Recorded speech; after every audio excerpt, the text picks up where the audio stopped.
शिव की बारात कैलाश से कूच कर चुकी है और उनके स्वागत के लिए हिमवान की नगरी स्वर्ग से भी सुंदर सजी है। लघु लाग विधि की निपुणता अवलोकी पुरशोभा से वन बाग कूप तड़ाग सरिता सुभग सब सख को कही मंगल विपुल तोरण पताका केतु गृह गृह सोहहि वनिता पुरुष सुंदर चतुर छवि देखी मुनि मन मोहि। नगर की शोभा देखकर ब्रह्मा की निपुणता सचमुच तुच्छ लगती है। वन, बाग, कुएं, तालाब, नदियां सभी सुंदर हैं। उनका वर्णन कौन कर सकता है। घर घर बहुत से मंगल सूचक तोरण और ध्वजा पताकाएं सुशोभित हो रही हैं। वहाँ के सुंदर और चतुर स्त्री पुरुषों की छवि देखकर मुनियों के भी मन मोहित हो जाते हैं।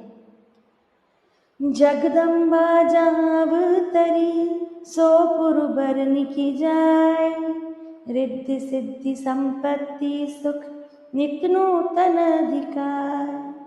जिस नगर में स्वयं जगदम्बा ने अवतार लिया, क्या उसका वर्णन हो सकता है।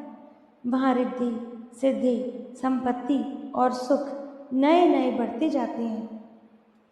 नगर निकट बारात सुनी आई पुरखर भरु शोभा अधिकाई करी बनाव सजीवाहन नाना चले लेन सादर अगवान। बारात को नगर के निकट आई सुनकर नगर में चहल पहल मच गई, जिससे उसकी शोभा और बढ़ गई। अगवानी करने वाले लोग बनाव श्रृंगार करके तथा नाना प्रकार की सवारियों को सजाकर आदर सहित बारात को लेने चले। हिय हर्षे सुरसेन निहारी हरहि देखी अति भय सुखारी शिव समाज जब देखन लागे बिदरी चले वाहन सब भागे। देवताओं के समाज को देखकर सब मन में प्रसन्न हुए और विष्णु भगवान को देखकर तो बहुत ही सुखी हुए, किंतु जब शिव जी के दल को देखने लगे तो उनके सब वाहन सवारियों के हाथी घोड़े रथ के बैल आदि डर कर भागने लगे। धीरज धरत रहे सयाने बालक सब ले जीव पराने गए भवन पूछहि पितु माता कहीं वचन भय कंपित गाता। कुछ बड़ी उम्र के समझदार लोग धीरज धरकर वहां डटे रहे। लड़के तो सब अपने प्राण लेकर भागे। घर पहुंचने पर जब माता पिता पूछते हैं तो वे भय से कांपते हुए शरीर से ऐसा वचन कहते हैं, कहिए काह कही जाई न बाता जम कर धार की धौम बरियाता बरु बरोह बस हाँ सवारा व्याल कपाल विभूषण छारा। क्या कहे, कोई बात कही नहीं जाती। ये बारात है या यमराज की सेना। दूल्हा पागल है और बैल पर सवार है। सांप, कपाल और राख ही उसके गहने हैं। तन चारु व्याल कपाल भूषण नगन जटिल भयंकर संग भूत प्रेत पिशाच जोगिनी विकट मुख रजनीचरा जो जियत रही बरात देखत पुण्य बढ़ते ही कर सही देखी ही सो उमा विवाह घर घर बात असिलर कन कही। दूल्हे के शरीर पर राख लगी है, सांप और कपाल के गहने हैं। वह नंगा, जटाधारी और भयंकर है। उसके साथ भयानक मुख वाले भूत, प्रेत, पिशाच, योगिनियां और राक्षस हैं। जो बारात को देखकर जीता बचेगा सचमुच उसके बड़े ही पुण्य हैं और वही पार्वती का विवाह देखेगा। लड़कों ने घर घर यही बात कही। समुझी महेश समाज सब जननी जनक मुस्काई बाल बुझाए विविध विधि निडर हो डर नाई। महेश्वर शिवजी का समाज समझकर सब बच्चों के माता पिता मुस्कुराते हैं। उन्होंने बहुत तरह से बच्चों को समझाया कि निडर हो जाओ, डर की कोई बात नहीं है। ले अगवान बरात ही आए दिए सब ही जनवास सुहाय मैना शुभ आरती सवारी संग सुमंगल गावही नारी। अगवान लोग बारात को लिवा लाए। उन्होंने सबको सुंदर जनवासे ठहरने को दिए।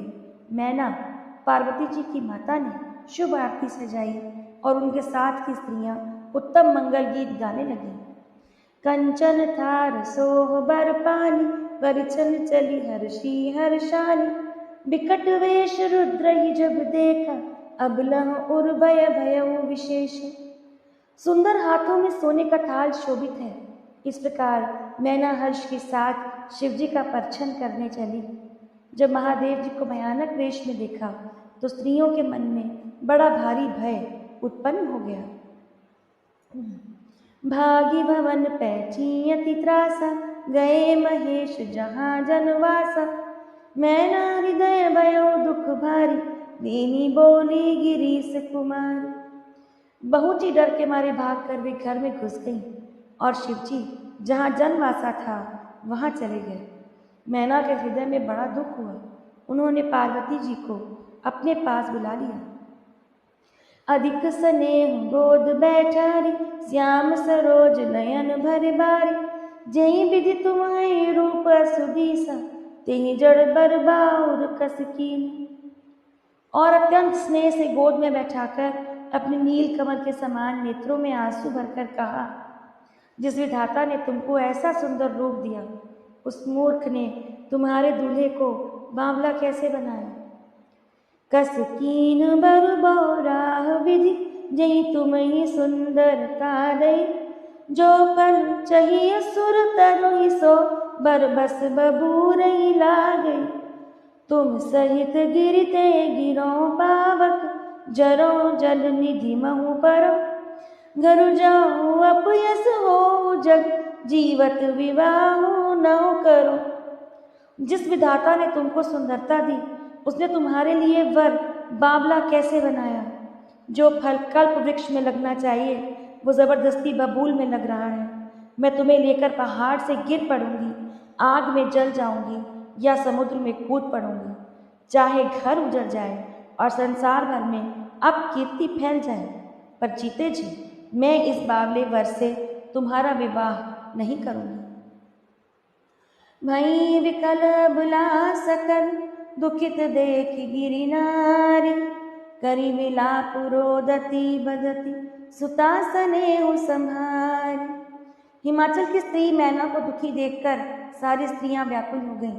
मैना अपनी कन्या के स्नेह को याद करके विलाप करती, रोती और कहती थी, नारद कर मैं काहू बिगाड़ा, भवन मोर जिन बसत उजारा, असुपदेशो मई जिन दीना, बौरे बरही लागू तप कीन। मैंने नारद का क्या बिगाड़ा था जिन्होंने मेरा बसता हुआ घर उजाड़ दिया, और जिन्होंने पार्वती को ऐसा उपदेश दिया कि जिससे उसने बावले वर के लिए तप किया। सोचहूँ उनके मोह न माया, उदासीन धन धाम न जाया, घर घर घालक लाज न भीरा, बांझ की जान प्रसव कै पीर। सचमुच उनके न किसी का मोह है, न माया, न उनके पास धन है, न घर है और न स्त्री है। वे सबसे उदासीन हैं, किसी से वे दूसरे का घर उजाड़ने वाले हैं। उन्हें न किसी की लाज है न डर है। भला बांझ स्त्री प्रसव की पीड़ा को क्या जाने। जननी बिकल बिलो की भवानी, बोली जुत विवेक मृदुबानी, अस विचारी सोचही मति माता, सोना टरई जो रचही विधाता।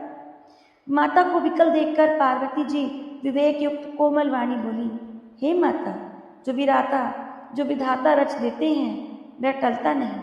ऐसा विचार कर तुम अपने मन में सोच मत करो।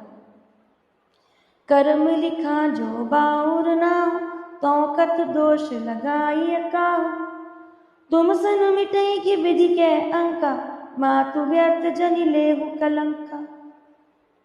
मेरे भाग्य में यदि बावला ही पति लिखा है तो किसी को दोष क्यों दिया जाए।